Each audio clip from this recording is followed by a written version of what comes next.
हम आप लोगों को समबाहु त्रिभुज और समकोण त्रिभुज के बारे में कुछ बताएंगे आज। सबसे पहले हम समबाहु त्रिभुज के बारे में शुरू करते हैं। समबाहु त्रिभुज में तीनों भुजाएं जो होती हैं इक्वल होती हैं और कोण भी इक्वल होते हैं, जो कि 60 डिग्री के होते हैं।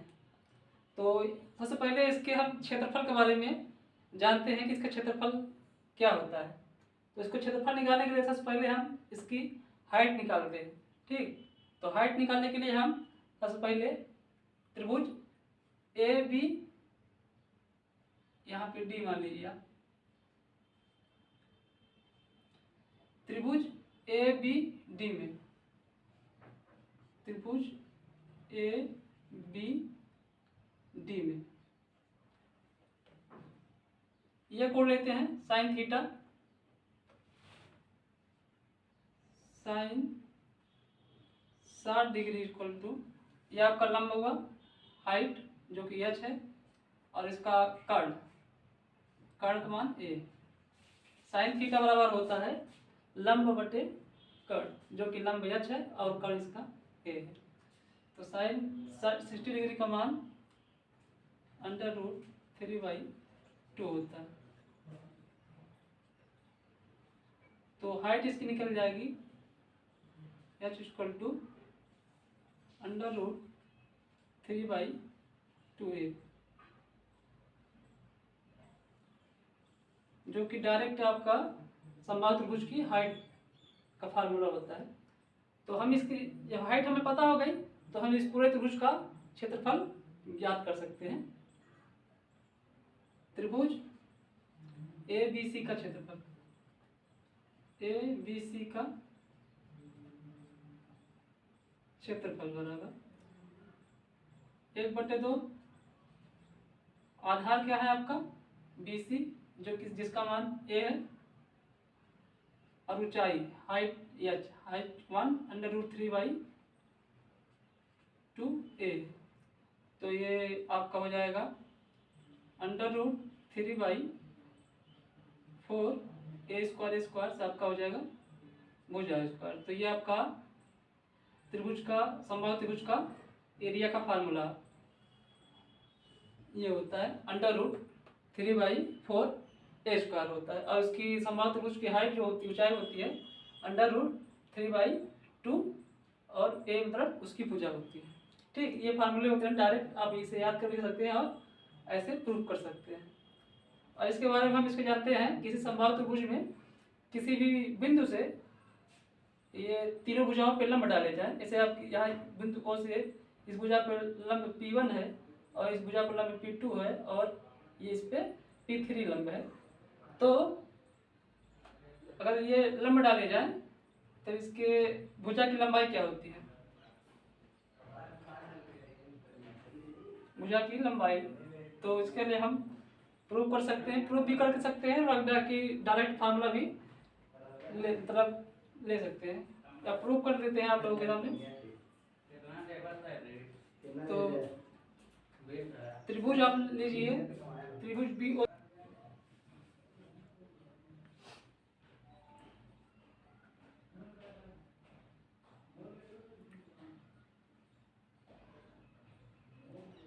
ठीक चले।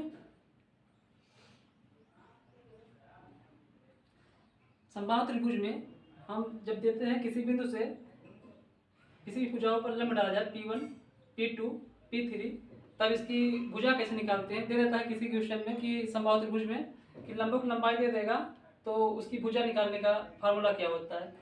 तो भुजा की लंबाई बराबर होता है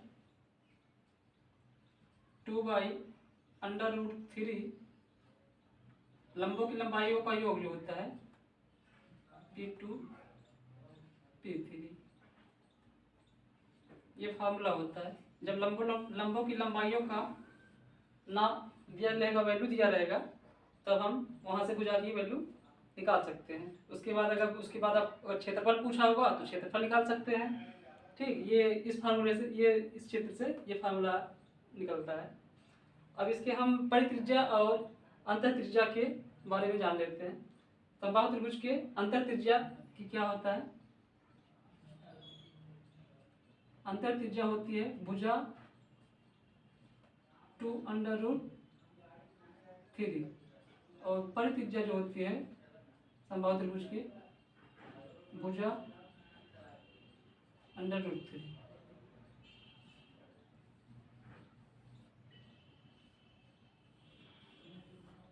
इसको कैसे याद कर सकते हैं? जैसे परित्रिज्या जो होती है छोटी होगी तो उससे जो वाई त्रिज्या होगी उससे आधी होगी। मतलब याद करने का तरीका है, मतलब कि अगर एक याद रहेगा तो उसके साथ हिसाब से दूसरी याद कर सकते हैं। ठीक, ये है आप समबाहु त्रिभुज के बारे में रहा। हम समकोण त्रिभुज के बारे में जान लेते हैं।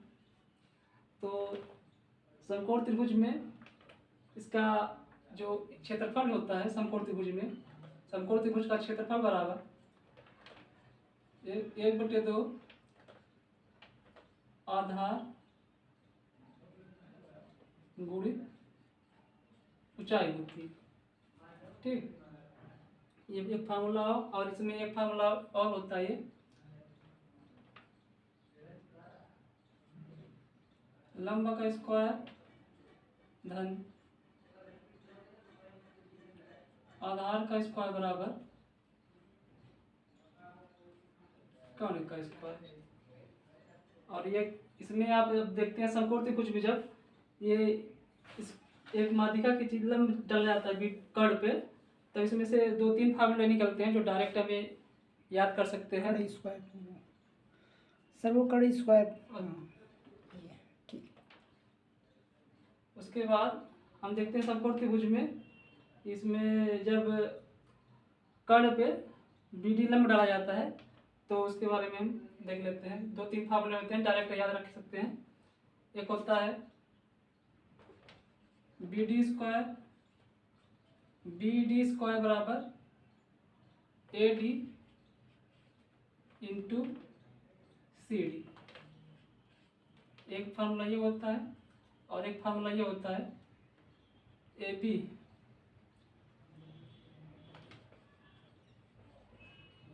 स्क्वायर बराबर AD इंटू AC। और जब BC का मान लेते हैं BC स्क्वायर बराबर, तो इस तरफ से ये भुजा लेते हैं CD इंटू AC।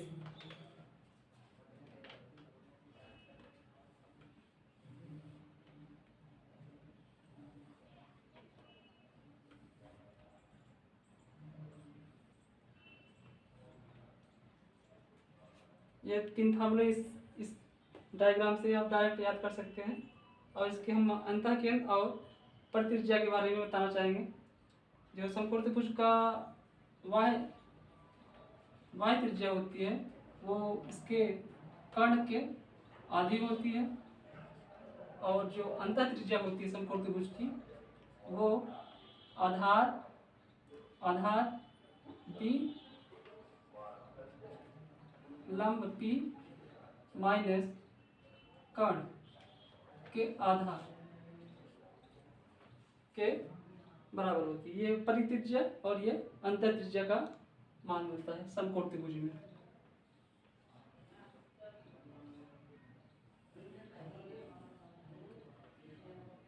इसमें कभी कभी पूछ लेता है समबाहु त्रिभुज में अंतः त्रिज्या और परित्रिज्या का रेशियो पूछ लेगा जैसे, तो इसमें अंतः त्रिज्या और परित्रिज्या के अनुपात होता है 1:2 होता है। जब इससे डिवाइड करेंगे तो ये 2 से कैंसिल हो जाता है और √3 कैंसिल हो जाता है, 1:2 बचता है। और अगर इसी में एरिया का फार्मूला, एरिया का अनुपात पूछ लेगा, पहले का एरिया क्षेत्रफल और क्षेत्रफल 1 और क्षेत्रफल, तो 1:4 आता है। बस ये रहा आपका, हम ये थ्योरी है। इसके बाद हम आप लोगों को न्यूमेरिकल के बारे में बताएंगे।